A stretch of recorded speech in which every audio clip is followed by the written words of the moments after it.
Guys നമ്മൾ പുതിയൊരു പരിപാടിയാണ് ഗാർഡനിങ്ങിൻ്റെ. എനിക്ക് അതിൻ്റെ ഒരു ചെറിയ പ്രാന്തുണ്ട്. അപ്പം ഞാനൊരു ഡെൻഡ്രോബിയത്തിൻ്റെ തൈ പോട്ട് ചെയ്യുന്നതിനെക്കുറിച്ച് പറയാൻ പോകുന്നു. എന്താ വായി തീരുമെന്നൊന്നും അറിയത്തില്ല. പിന്നെ നമ്മളങ്ങ് ചെയ്യുകയാണ്. ഉണ്ടോ, വേറെ എല്ലാം ഇതേ ചുറ്റിപ്പിടിച്ചിരിക്കുക. എടുക്കുക, സൂക്ഷിച്ചെടുക്കണം. അപ്പം ഞാൻ തൊണ്ടെല്ലാം പുളിപ്പിച്ചതും എല്ലാം റെഡിയാക്കി സെറ്റാക്കി വെച്ചിട്ടുണ്ട് ഇവിടെ. തൊണ്ട് പുളിപ്പിച്ച് ഞാൻ ഉണക്കിയതാണ്. ഇതുപോലെ കുഞ്ഞു കഷ്ണമായിട്ട് മുറിച്ച് ഞാൻ വെച്ചിരിക്കുകയാണ്. അപ്പം നമുക്ക് ഡെൻഡ്രോബിയം പോട്ടിങ്ങിന് വേണ്ടി നമ്മളിപ്പോൾ തൊണ്ട് എന്നാൽ കഴിയുന്ന രീതിയിൽ ഞാൻ മുറിച്ച് വെച്ചിട്ടുണ്ട്. പിന്നെ ചാർക്കോളിൻ്റെ ഇതുണ്ട്. പിന്നെ നമുക്കിതിനകത്ത് പ്രധാനമായിട്ട് വേണ്ടത് സാഫ് ഉണ്ട്. ഇതാണ് സംഭവം. ഇത് കലക്കി ഇതിനകത്ത് ഈ ചെടി മുക്കി വെച്ച് നമ്മൾ വെക്കുകയാണെങ്കിൽ വേരിനൊക്കെ നല്ല സ്ട്രോങ് ആവും. ചെടികൾക്കും അടീനത്തിനും എല്ലാത്തിനും, ഓർക്കിഡ് അടീനി എല്ലാത്തിനും നല്ലതാണ്. അപ്പം ഞാൻ കുറച്ച് വെള്ളത്തിലോട്ട് കലക്കുക. അളവൊന്നും ചോദിക്കരുത്, ഞാനൊരു പരുവത്തിനങ്ങ് കലക്കുക. കാച്ചു നീ തൊണ്ടിട്ട് ഇളക്കട്ടെ. കണ്ടോ, ഈ കളർ ഒന്നും വേണ്ട. ഞാനിപ്പോൾ ഇതിനകത്തോട്ട് അങ്ങോട്ട് മുക്കാൻ പോവുക. വാ, കണ്ടോ, ഇതിൻ്റെ വേരിന് നല്ലതാ. വേരിന് സൂപ്പറാ. ഇത് റെഡ് ഡെൻഡ്രോബിയമാണ്. സമയമൊന്നുമില്ല. ഒന്ന് ഞാൻ മുക്കിയിട്ട് ഞാൻ ഈ തൊണ്ടൊന്ന് അത് വെക്കാനുള്ള അഡ്ജസ്റ്റ്മെന്റ് ചെയ്യുന്നവരെ ഈ തൊണ്ട് ഒന്ന് മുക്കിയാൽ നല്ലതാണ്. കീടങ്ങളും എല്ലാം പോവും. അതുവരെ മുക്കുന്നുള്ളൂ. ഇനി ഇതിനെ ഒന്ന് വലിച്ച് നീട്ടി എല്ലാം സെറ്റാക്കി. ഈ വേര് ഒത്തിരി നമ്മൾ പൊതിഞ്ഞിരിക്കരുത്. പൊതിയാത്ത രീതിയിൽ വേണം കാര്യങ്ങൾ ചെയ്യാൻ. നമ്മളിതിനെ പൊതിയാണ്. ഞാൻ ഒരു പരുവത്തിനൊക്കെ അങ്ങ് വെക്കും. ഇവരൊന്നും നമ്മൾ ഗാർഡനിങ്ങുകാരൊന്നും ചെയ്യുന്നവരൊന്നും നമുക്കൊക്കത്തില്ല. നമ്മളൊരു പരുവത്തിന് അഡ്ജസ്റ്റ് ചെയ്യും. ഞാൻ വെച്ചതൊന്നും കുഴപ്പമായിട്ടില്ല, നല്ല രീതിയിൽ പോകുന്നുണ്ട്. എന്നിട്ട് നമ്മൾ ഇതിനകത്താണ് പോട്ട് ചെയ്യാൻ ഉദ്ദേശിക്കുന്നത്. കുറച്ച് കരി ഇടുകയാണ്. കുറച്ചിട്ട്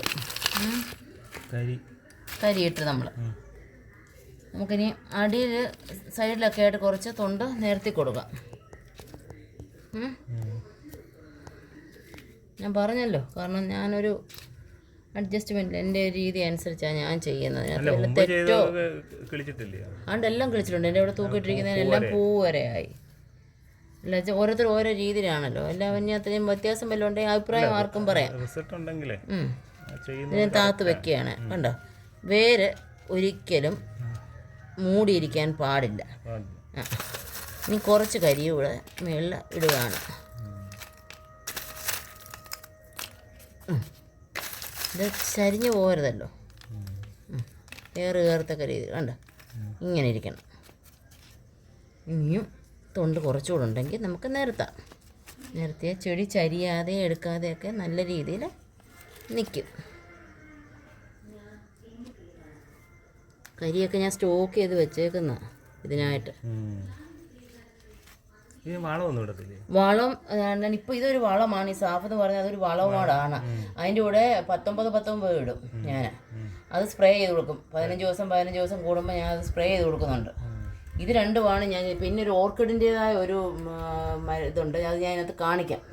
എനിക്കത് ചെടിക്കടയിൽ നിന്ന് ഒരാൾ പറഞ്ഞു തന്ന അതും ഞാൻ ഒരു മാസത്തിൽ 2 തവണ സ്പ്രേ ചെയ്ത് കൊടുക്കും. ഇതിൻ്റെയൊക്കെ ഒരു ഗ്യാപ്പ് ഇട്ടുണ്ടായിരുന്നു. അടുപ്പിച്ചടുപ്പിച്ച് ചെയ്യരുത്. 15 ദിവസം എന്ന് പറയുമ്പോൾ ഇതെല്ലാം കൂടെ ഒരുമിച്ച് ചെയ്യരുത്. ആ രീതിയിലാണ് നമ്മളിത് ചെയ്യുന്നത്. ഒരെണ്ണം കഴിഞ്ഞു. ഇനി അടുത്തത് പോട്ട് ചെയ്തിട്ടുണ്ട്.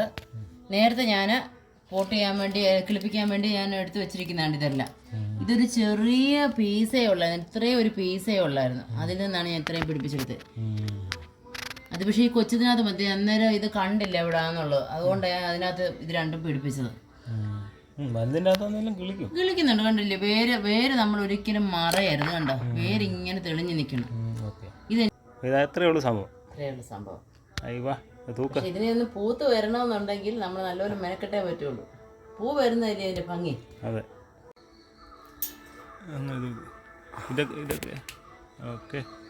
ഇതൊക്കെ അങ്ങനെ തന്നെ സ്വന്തമായിട്ട് ചെയ്താ. ഇതെല്ലാം ഇതല്ല അല്ലേ, ഇത് പൂത്ത് നിൽക്കുക. ഇത് പൂത്ത് നിൽക്കുകയാണ്. ഇതിൻ്റെ പൂവിൻ്റെ ടൈം കഴിഞ്ഞല്ലേ?